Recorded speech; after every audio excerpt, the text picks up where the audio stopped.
বর্ধমানে মেবারি গ্রামীণ হাসপাতালে স্বাস্থ্যমন্ত্রী ঝটিকা সফর। মেবারিতে করা দাওয়াই রাজ্যের স্বাস্থ্যমন্ত্রী। সরকার সব গড়ে দেবে, ব্যবহার হবে না, তা মানা হবে। ভারত সরকারের টাকায় তৈরি পরিকাঠামো পড়ে পড়ে নষ্ট। শয্যা, ওটি, যন্ত্রপাতির মোড়ে কি খোলা হয়নি? বহু সরঞ্জাম, 50টিরও বেশি বেড পড়ে রয়েছে। প্রশ্নের মুখে হাসপাতাল কর্তৃপক্ষ।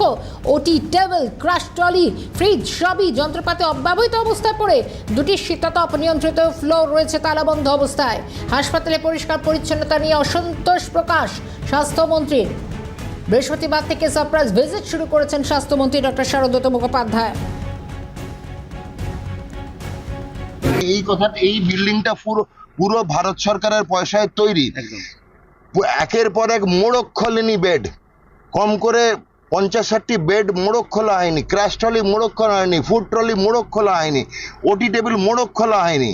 স্টাফ তো ছেড়ে দিন, আরে বেডটা তো সাজিয়েছে, তারপরে তো স্টাফ এসে বেড ছাড়াবে। পর্যাপ্ত স্টাফ কি অপর্যাপ্ত স্টাফ সেটা অন্য ব্যাপার। আমার কথা হচ্ছে তার সঙ্গে পরিষ্কার পরিচ্ছন্নতার অভাব, এটা পর্যাপ্ত সাফাই কর্মচারী।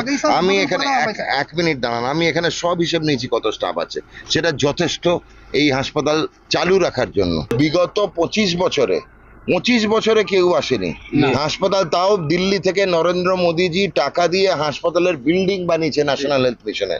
তাও নরেন্দ্র মোদীজি এখানে কম করে 100টি বেড দিয়ে গেছেন, যেগুলো মোড়ক খোলা হয়নি। 4টে রেফ্রিজারেটর, ফ্রিজ মোড়ক খোলা হয়নি কোভিডের সময় থেকে। আর কি বলবেন, বলতে আমার লজ্জা লাগছে।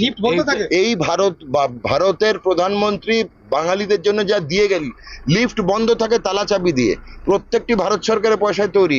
এই বঞ্চনা যা করে গেছেন মাননীয় প্রাক্তন মুখ্যমন্ত্রী, যে এর বাঙালির সঙ্গে বঞ্চনা হয়েছে। উনি বাঙালিকে শেষ করার প্রচেষ্টায় পুরো বিল্ডিং এ দেখিয়ে দেখুন, ওপরে 3টে ফ্লোর বন্ধ করে রেখেছেন। আমি দেখে সেন্ট্রালি এয়ার কন্ডিশন বিল্ডিং চালাতে দেননি উনি।